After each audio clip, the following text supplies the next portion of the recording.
tangan aku sebelah kiri bagian atas tuh sakit banget kayak orang ketusuk gitu loh Pak. Kayak apa namanya? Kayak ngilu gitu sampai akhirnya nggak bisa tidur. Ya beneran ya Pak. Terus udah gitu sempet sih akhirnya dipijet lah sama suamiku.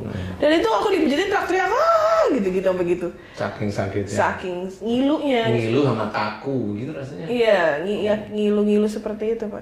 Dan nggak pernah seumur-umur aku sakit kayak begitu. Belum pernah ya? Nggak pernah. Jangan sampai terulang lagi nantinya ya. Jangan sampai ampun gitu. Itu kayak kapok gitu rasanya. Aduh ini kenapa ya sakit banget ya tangannya kenapa gitu. Nah itu berarti kalau tadi Bapak bilang berhubungan dengan kerjaan, berarti ada perilakuku di pekerjaan? Ada, insya Allah ada. Insya Allah ada. Kenapa? Karena akhlak ini sebenarnya saya juga meneliti. Sejak dulu itu saya meneliti. Satu, saya teliti satu-satu. Sehingga atas izin Allah itu saya diizinkan muncul di TV, di MNC itu. Ya Alhamdulillah penelitian lengkap lah. Karena jarang atau bahkan belum ada penelitian itu. Kalaupun ada yang meneliti di Jepang, yuk ketemu sama saya, ngobrol. Yuk kita ketemu di TV, ngobrolin mana yang kira-kira lebih lengkap. Kan gitu ya. Kalau memang dia meneliti atau dia memakai teori saya, ayo kita sama-sama. Kita track di situ. Ya. Nah, pekerjaan itu berhubungan dengan tangan. Tangan ini berhubungan dengan pekerjaan. Yang sakit tangan kanan apa tangan kiri? Kiri. Oke. Nah ini mohon maaf nih Mbak Devi. Kalau yang sakit itu tangan kiri berarti ini dulu Mbak Devi itu kalau melakukan pekerjaan. Ini dulu ya. Karena beberapa saya melihat 1 tahun ini aja lah. 1 tahun ini Mbak Devi itu kan jarang emosional saya lihat. Setahun ini aja saya amati kan. Teman-teman itu kan saya amati satu-satu walaupun kadang-kadang sambil ngemil. Cara ngomong itu kan saya ngamati satu-satu. Ya teman-teman kru, ya teman-teman para ustadz yang lain itu sebenarnya saya ngamati satu-satu itu saya ngamati. Dari beliau-beliau bicara itu saya ngamati. Saya nggak banyak ngomong kalau di ruang VIP. Nah, 1 tahun ini, 1 tahun lebih ini memang saya sudah sangat tidak sering melihat Mbak Devi itu mengomel istilahnya. Itu saya tidak melihat. Kalau sebelumnya awal-awal itu kan kelihatan itu emosional. Nah, barangkali di dalam waktu 1 tahun ini Mbak Devi itu kan membaik terus nih. Istilahnya kalau zaman sekarang itu para artis itu hijrah lah. Mbak Devi itu kan hijrah nih dari suatu pekerjaan yang dulunya nggak cocok tuh ngomel, egois atau apa umpamanya saya nggak tahu persis ya. Tapi di titik itu ada. Kemudian yang 1 tahun ini belakangan 1 tahun saya amati ini enggak. Itu membaik. Nah, oleh Allah Ta'ala kayaknya yang paling banyak Mbak Devi itu melakukan kesalahan itu di pekerjaan daripada marah sama suami umpamanya, daripada di pekerjaan itu lebih banyak salahnya. Iya, saya mau lebih banyak kerja, maksudnya waktu saya lebih banyak di pekerjaan dibanding saya di rumah. Nah itulah makanya oleh Allah Ta'ala dan Mbak Devi ada perubahan di pekerjaan di MNC sekitar 1 tahun lebih ini jarang sekali ngomel. Nah perbaikan ini memang sudah baik. Nah, cuma kayaknya Allah itu ingin melihat Mbak Devi itu lebih serius. Jadi kalau sudah berubah, dulu kan kamu marah. Ini umpamanya kalau orang bertanya itu seperti dulu kan kamu pemarah. Itu kan ada dosa. Kenapa kamu nggak mohon ampun pada Allah? Nah itu loh maksudnya. Jadi ada yang ketinggalan di Mbak Devi di luar hijrah itu adalah mohon ampun. Kalau dulu itu kalau bekerja itu Iya betul. Ada kaku, ada emosional, ada begitu. Makanya itu di titik sebelah kiri. Nah kalau yang kanan beda. Kalau kanan itu Mbak Devi itu mengerjakannya itu baik. Nggak ngomel dulu. Nanti kalau udah ketanggor nih, mulai nih marahnya itu muncul setelah ada persoalan-persoalan. Tapi tidak emosional dulu, diem nih. Sekali 2 kali, nah baru 2 kali marah. Nah itu nanti sakitnya di kanan.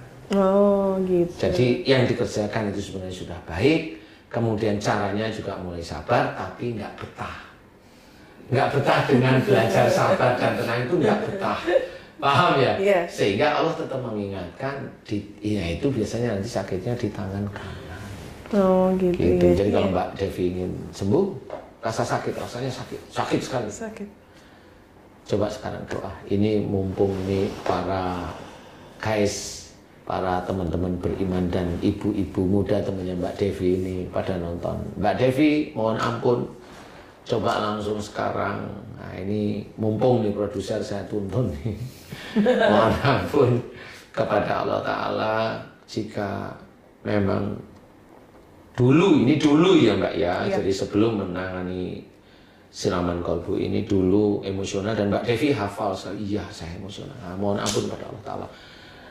Cukup 3 kali aja, tapi serius ya Allah jika sakitku ini disebabkan karena dulu saya dalam bekerja saya emosional kaku, ampuni aku ya Allah, istighfar.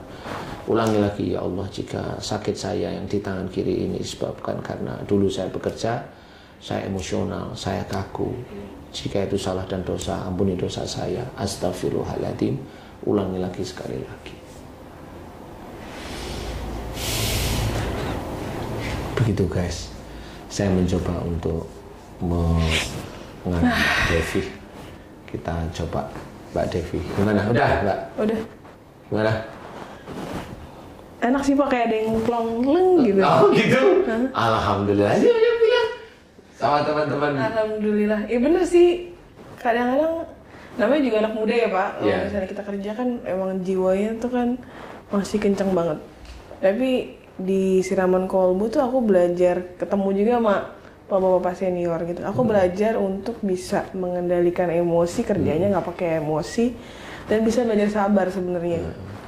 Terus kaget juga sih sempat ngerasain sakit ini. Tapi kalau bapak tadi ngomong aku seperti itu dahulu ya benar gitu. Karena segala sesuatu pengen buru-buru, gerasak-gerusuk, ayo ini semua tuh dikerjakan secara cepat, tapi nggak peduli apakah orang itu bisa atau enggak. Benar. Jadi akhirnya ya pasti sakit ya Pak. Tapi alhamdulillah nih habis ngobrol sama bapak terus tahu, oh iya maksudnya seperti itu. Enak sih sekarang jadi plong. Gitu.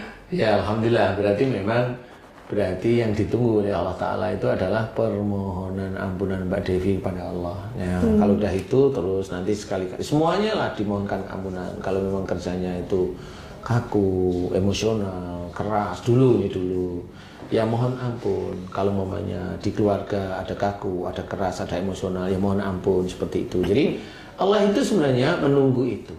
Istilahnya kalau doa-doa kita sebagai seorang muslim itu nanti banyak dikabulkan Allah, salah satunya itu. Kalau saat ini Mbak Devi sudah enak, plong rasanya. Nah, berarti doanya Mbak Devi mulai dikabulkan oleh Allah. Amin ya Allah. Jadi di situ juga, nah yang harus dijaga adalah kalau doa itu sudah mulai dikabulkan oleh Allah Ta'ala, yang harus dijaga adalah jangan ujub juga. Jangan terus merasa, doaku dikabulkan berarti nanti saya doa itu pasti dikabulkan. Jangan seperti itu juga. Walaupun berharap boleh ya. Berharap itu boleh. Tetapi yang dijaga ujub riak kita, itu kita jaga. Nah, kalau gini gimana Pak? Maksudnya aku kan awam ibaratnya. Baru belajar tentang ini ilmu Bapak terus ataupun ketemu dengan Pak Ustadz itu adalah pada saat aku di siraman kolbu. Nah, orang tuh mikir gini, kalau sakit itu kan malah justru dosa aku diampunin, kayak gitu tuh Pak. Itu, nah kalau misalnya orang berpikir seperti itu sebenarnya benar apa salah nggak sih? Kalau saya itu gampang. Kalau Allah sudah berfirman, wa ma asabakum min musibatin fa bima kasabat aydikum. Apa saja musibah yang engkau terima, entah itu kecelakaan, entah itu kehilangan uang, entah itu kebentur kepalanya, entah itu sakit, itu disebabkan dari buah tanganmu sendiri. Buah tangan itu berarti dosa. Berarti kalau sakit itu dimunculkan oleh Allah Ta'ala berarti masih ada dosa. Dosa, oke. Jadi kalau ayatnya bilang begitu berarti kamu sudah mohon ampun belum? Kan intinya seperti itu. Iya. Allah itu kan mengajak kita itu senantiasa memohon ampun. Wasari'u ila maghfirati min rabbikum. Bersegeralah kamu ke dalam ampunan Allah. Maksudnya bersegera itu apa? Bersegera itu kalau kita sudah tahu salah kita di mana, kekurangan kita di mana, nah kita segera langsung memohon ampun. Kan tetap ditunggu oleh Allah Ta'ala.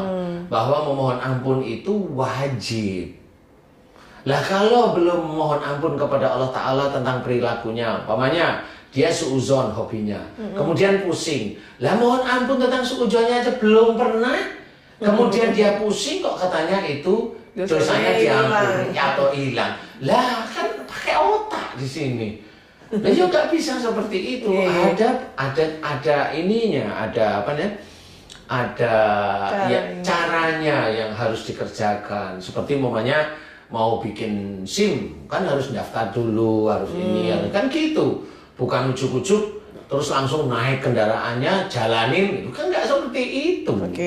Gitu. Berarti sebenarnya dosa itu akan hilang setelah kita memohon ampun, gitu maksudnya Pak? Lah iyalah, sekarang kalau Mbak Devi mohon ampun langsung diberi hilang oleh Allah Ta'ala. Ini kan Allah, bukan saya nggak ngapa-ngapain. Iya. Lah kan berarti doa Mbak Devi itu kan sampai insya Allah pada Allah Ta'ala.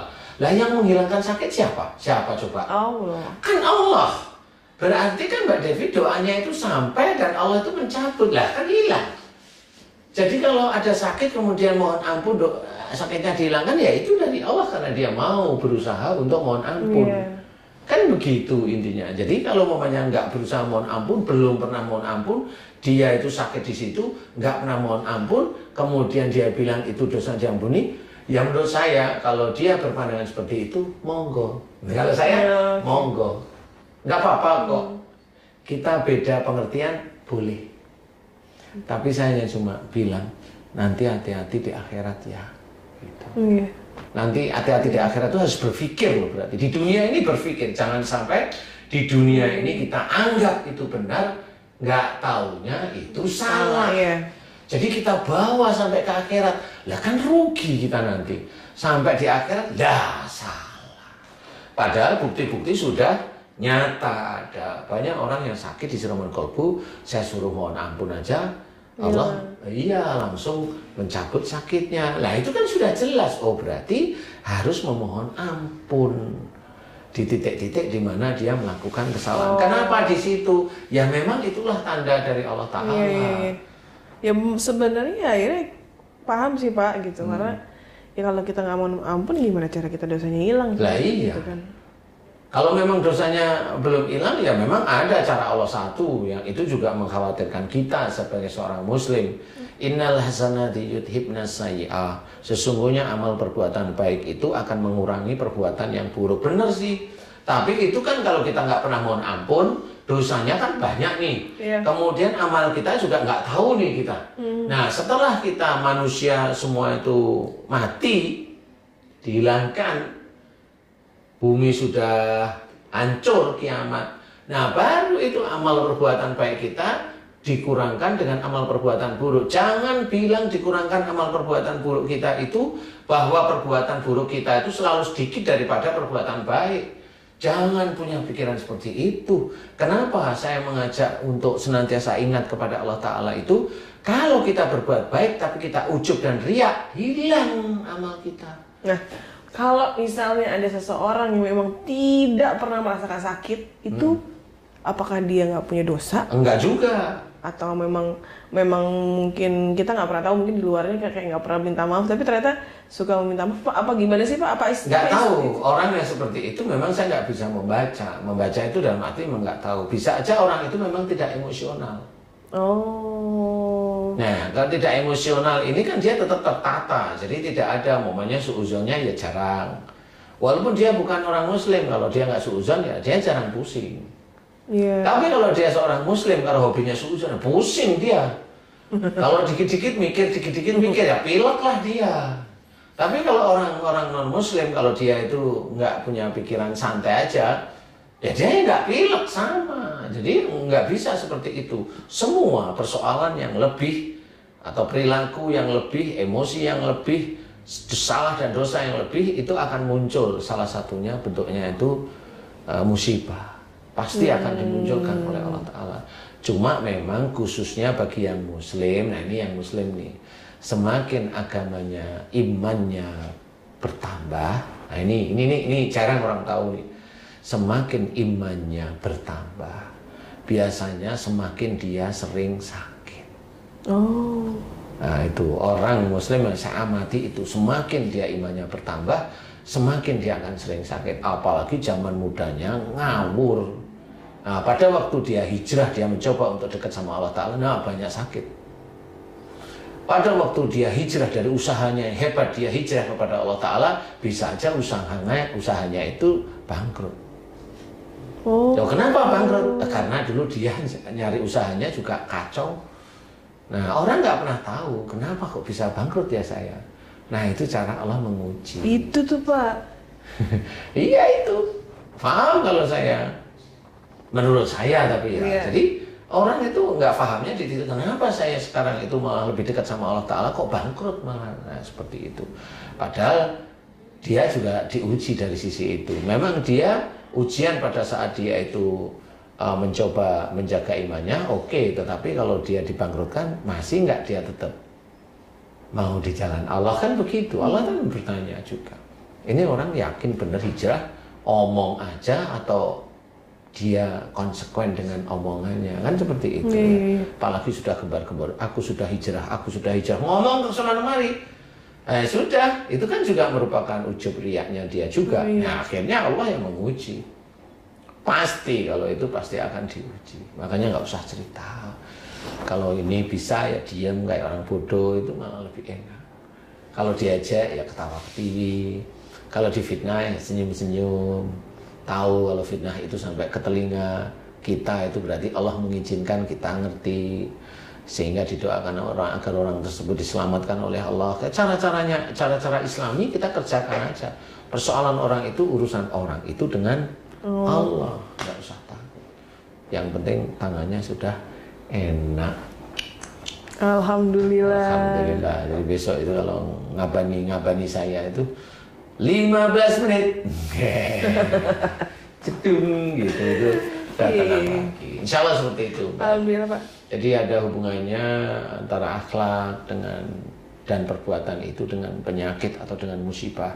Saya ceritakan, seorang anak dia masih sudah akil balik tapi dia masih remaja, dia kalau dikasih nasihat sama orang tuanya selalu bantah dan berani dan emosional.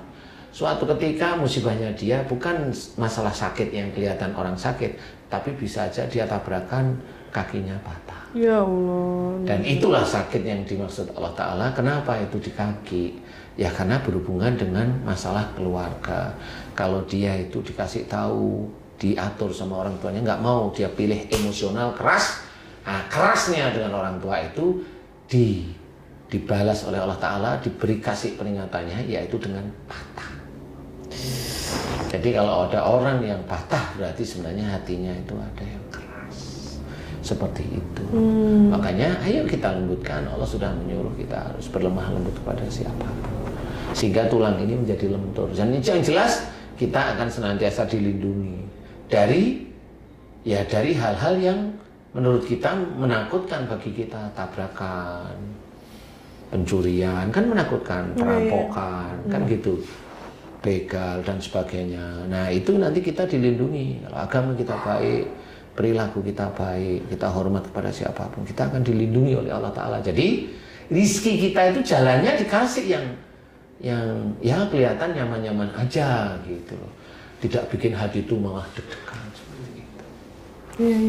Gitu. Masya Allah, seru banget ya, seru banget.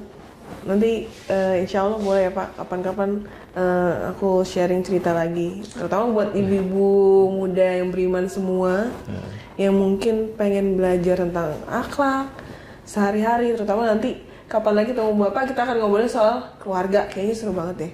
Terima kasih ya Pak Ustadz. Ya, sama-sama Mbak Devi. Jangan lupa klik Ustadz Danu official channel, di subscribe, terus tombolnya dipencet, ya. Juga like, share, komen yang gitu. Bagus-bagus lah ya.